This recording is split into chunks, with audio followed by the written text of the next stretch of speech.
اللہ الرحمن الرحیم۔ السلام علیکم میرے پیارے دوستو اور عزیزو۔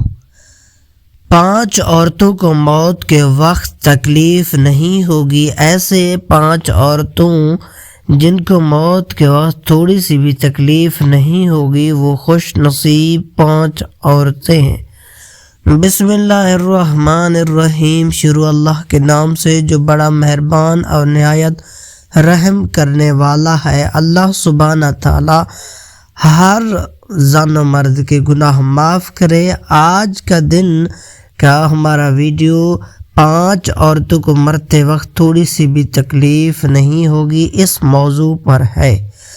ہم بیان کرتے ہیں کہ وہ 5 عورتیں کون سی ہیں۔ جاننے کے لیے ویڈیو مکمل دیکھیے۔ نزاع کے وقت مسلمان کو جو تکلیف ہوتی اس پر اللہ رب العزت کی جانب سے نیکیاں عطا کی جاتی ہیں، جیسے کہ سنہ ابن ماجہ میں بروایت حضرت عائشہ رضی اللہ تعالی عنہ سے مروی ہے کہ رسول اللہ صلی اللہ علیہ وسلم کے پاس تشریف لائے، اس حال میں کہ اس کے پاس ان کا کوئی قریبی رشتہ دار موت کی سختی میں مبتلا تھا۔ حضرت محمد صلی اللہ علیہ وسلم نے مشاہدہ فرمایا کہ حضرت عائشہ رضی اللہ تعالیٰ نے فرمایا، اپنے رشتہ دار پر غمگین نہ ہو، اس لیے کہ یہ اس کی نیکیاں ہیں۔ نیز حضرت عائشہ رضی اللہ عنہ ہی سے اس مضمون کی روایت ہے کہ جب سے رسول اللہ صلی اللہ علیہ وسلم کی وفات کی تکلیف میں نے دیکھی، اب میں نے کسی مسلمان میت کی حالت نزاع کی تکلیف کو اس کے حق میں برابر نہیں سمجھتی۔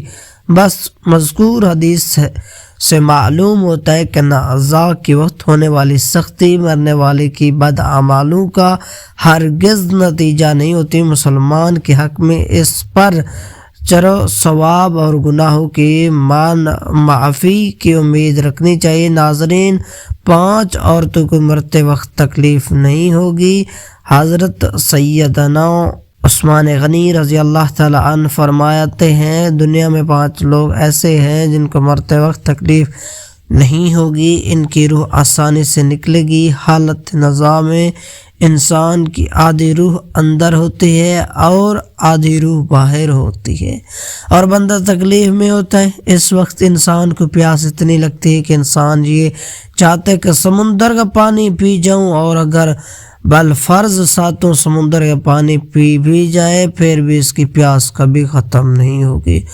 روح نکلتے وقت انسان کو جو تکلیف ہو رہی ہوتی ہے وہ ناقابل بیان ہے۔ حضرت سیدنا عثمان غنی رضی اللہ تعالی عنہ نے فرمایا، یہ 5 لوگ ایسے ہیں انہیں مرتے وقت ذرا بھی تکلیف نہ ہوگی، یعنی موت آسان ہوگی اور بغیر تکلیف کی ہوگی۔ پوچھا گیا، جناب وہ کون سے 5 لوگ ہیں جنہیں موت کی سختی میں بھی نرمی میسر ہوگی؟ تو فرمانے لگے، سب سے پہلا شخص وہ ہے جو اپنے ماں باپ کی موت کے بعد، یعنی ماں باپ کے مرنے کے بعد وارث کا حصہ اپنے بہنوں کو پہنچانے میں جلدی کرتا ہے، یعنی وارثت کا حصہ اپنے بہنوں کو جلد اور بر وقت پہنچتا ہے۔ ایسا نہ ہو کہ بہن کے بچے بھوک سے بلکتے رہیں اور تم بہن کے حق پر قبضہ کیے بیٹھے رہو، اور بہن اس انتظار میں رہے کہ میرا بھائی کا مجھے میرے ماں باپ کے وراثت میں سے حصہ دے گا۔ بہت بار یہ بھی دیکھنے میں آتا ہے کہ بہن کی شادی نہیں ہوئی، جبکہ والدین دنیا سے رخصت ہو گئے تو بھائی نے کہا کہ کوئی بات نہیں، جب بہن کی شادی کروں گا تو اس کا حصہ اسے جہیز کی صورت میں دے دوں گا۔ یاد رہے کہ اسلام میں بہنوں کو جہیز دینا فرض نہیں، جبکہ ان کا وراثتی حق دنیا فرض ہے۔ دراصل عورت کو جہیز دینا یہودیوں کی رسم ہے، اسلام اس کی تربیت نہیں دیتا، لیکن اسلام میں عورت کا وراثتی حصہ دینا فرض ہے۔ واضح رہے کہ والدین کی ترکہ میں جس طرح ان کی ناریانہ اولاد کا حق حصہ ہوتا ہے، اسی طرح بیٹیوں کا بھی اس میں شرعی حق و حصہ ہوتا ہے۔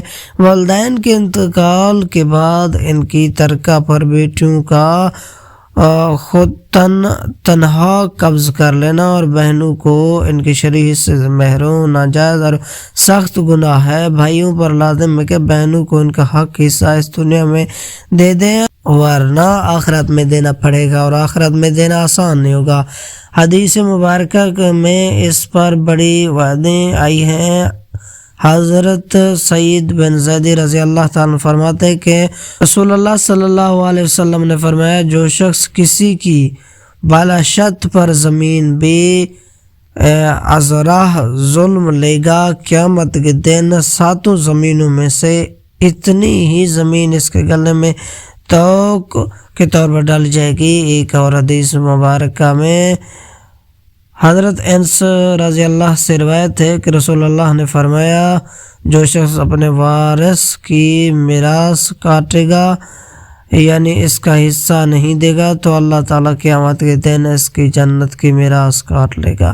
یاد رہے کہ جہیز کی رسم اسلام کی رسم نہیں بلکہ یہودیوں کی رسم ہے، اور اس کا سے بڑا نقصان ہے کہ جس طرح یہودی کی عورت کو بغیر جہیز کے کوئی قبول نہیں کرتا تھا، اس طرح آج اسلام میں بھی عورت کی شادیوں میں سب سے بڑی رکاوٹ جہیز ہے۔ غریب آدمی کی بیٹی بیٹھی بوڑھی ہوگی کہ جہیز کا کوئی بندوبست نہ ہو سکا۔ اس طرح اگر کوئی شخص یہ کہے کہ میں بہن کا وارثہ حصہ تو نہیں دے سکتا، البتہ جب اس کی شادی کا وقت ہوگا تو جہیز دے دوں گا، لہذا فرمایا گیا کہ بہنوں کو بر وقت حصہ دینے والے کی روح موت کے وقت بڑی آسانی سے نکلتی ہے۔ ایک عورت کا بھائی جب فوت ہوا تو اس عورت نے بہت اصرار کیا کہ مجھے بھی قبرستان میں لے جاؤ، میں بھی اپنے بھائی کی قبرستان پر جانا چاہتا ہوں۔ خیر، اس کے اس اصرار کو قبول کیا گیا، اس قبرستان میں اس کی جگہ لیا جا گیا جہاں اس کے بھائی کی تدفین ہونے والی تھی۔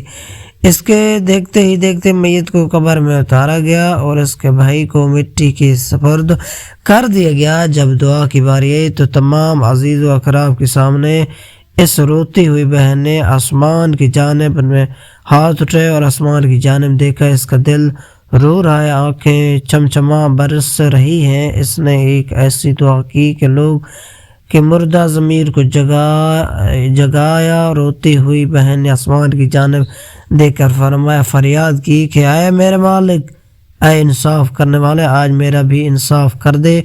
رو رو کر کہنے لگی، میرے مالک، تم میرے ظالم بھائی کو اپنی رحمت سے دور رکھنا، استغفر اللہ، ایسے دور رکھنا جیسے اس نے میرے والدین کی وراثت سے مجھے دور رکھا۔ میرے بچے بھوکے سے بلکتے رہے لیکن اس ظالم کو میرے بچوں پر ذرا بھی ترس نہ آیا، میں اپنے بچوں کو حرام جانور کا گوشت کھلانے پر مجبور ہوئے۔ اللہ تم معاف کر، میرے بچوں نے بڑی ہی غربت کی زندگی گزاری، جبکہ میرے اس ظالم بھائی کو کبھی بھی حیا نہ آئی، کبھی بھی رحم نہ آیا کہ میں اپنے بہنوں کی وراثت کا جوان کا حق ہوں، اسے ادا کروں۔ اے میرے مالک، تو آج انصاف کر دے، اور جس طرح سے اس نے میری وراثت کے حق سے مجھے دور رکھا، اسی طرح تو اسے اپنی رحمت سے دور کر دے۔ تو ناظرین، صرف ایک لمحے کے لیے دل پر ہاتھ رکھ کر یہ سوچو کہ جب تم اپنے بہنوں کو ان کی وراثت کا حق ادا نہیں کرو گے تو کیا وہ تمہارے بہنیں تمہارے مغفرت کی دعا کریں گی یا جہنم کی دعا کریں گی؟ بہنیں کے لیے ظالم بننے کی مرو گے یا مظلوم بن کے؟ ناظرین، بہن کا حق کھانا ایسے ہے جیسے خنزیر کا گوشت کھانا۔ دوسرا، وہ شخص جس کی روح مرتے وقت بہت بڑی ہی آسانی سے نکلے گی، فرمایا کثرت سے صدقہ کرنے والا، یعنی ایسا شخص جو اللہ اور رسول اللہ صلی اللہ علیہ وسلم کی رضا کے لیے اپنے مال و دولت میں سے یوں صدقہ کرتا ہے کہ جب وہ اپنے ایک ہاتھ سے کسی کو دیتا ہے تو دوسرے ہاتھ کو پتہ بھی نہ چلے، یعنی دوسرا انسان وہ جو کثرت سے صدقہ کرے گا تو اس کی موت کے وقت اس کی روح آسانی سے نکلے گی اور جان کنی کا عمل اس کے لیے تکلیف دہ نہیں ہوگا۔ نمبر 3، ایسا انسان جو اپنے فیملی سے اچھا سلوک کرنے والا ہے، یعنی اپنے ماں باپ، بچوں اور بہنوں سے نرم رویہ رکھنے والا، اپنے بیوی بچوں سے پیار کرنے والا، حلال لقمہ کما کر اپنے بیوی بچوں کی کفالت کرنے والا۔ بزرگان دین فرماتے ہیں جب رزق تنگ ہونے لگے تو دسترخوان کو وسیع کر لیا کرو۔ اشفاق احمد۔ یعنی اپنے بچوں پر خرچ کرنا بھی صدقہ ہے، انہیں کھلانا پلانا صدقہ ہے، لہذا ایسا شخص جو اپنے فیملی پر خرچ کرتا ہو اور ان سے حسن سلوک کرتا ہو تو جب وہ دنیا سے رخصت ہوگا تو اس کی روح نکلنے میں آسانی ہوگی اور اسے کوئی تکلیف نہیں ہوگی۔ اسی طرح حضرت عثمان غنی فرماتے ہیں جو شخص یہ سوچ کر نماز ادا کرتا ہے جو نماز ادا کر رہا ہے میرے نبی صلی اللہ علیہ وسلم کی آنکھوں کی ٹھنڈک ہے، نماز دین کا ستون ہے، نماز مومن کی معراج، اسلام و کفر میں تفریق یعنی فرق ہے، تو 5 وقت نماز موت کے وقت کسی قسم کی سستی میں مبتلا نہ ہوگا۔ پھر فرمایا 5واں وہ شخص جو قرآن کی تلاوت کر یعنی خود بھی قرآن پڑھتا اور دوسروں کو بھی قرآن سکھاتا ہو۔ پھر فرمایا راتوں کی تنوع میں اٹھ کر قرآن پڑھا کرو، قرآن پڑھتے وقت رویا کرو۔ فرمایا اگر رونا بھی نہ آئے تو رونے کی کوشش کر لے گا۔ حضرت علی حجویری گنج بخش رحمۃ اللہ علیہ سے کسی نے پوچھا کہ حضرت اگر رونے کی کوشش بھی کریں پھر بھی رونا نہ آئے تو پھر کیا کریں؟ تو فرمایا پھر اپنے مقدر پہ رویا کرو کہ تم اتنے سنگ دل ہو گئے ہو کہ تمہاری آنکھیں آنسو نہیں بہتی۔ یہ انسان کے اپنے اختیار میں ہے، وہ اپنے دل کو دوسروں کے لیے کتنا خوبصورت بناتا ہے، چاہے تو اخلاص کے رنگوں سے بھر دے، چاہے تو حسد اور بغض سے کالا کر دے۔ ساری دنیا سے جیتنے والا باپ اپنے اولاد کے سامنے ہار جاتا ہے، باپ کی قدر کریں۔ فرمان امام علی اگر کوئی شخص اپنے بھوک مٹانے کے لیے روٹی چوری کرے تو چور کے ہاتھ کاٹنے کے بجائے بادشاہ کے ہاتھ کاٹے جائیں۔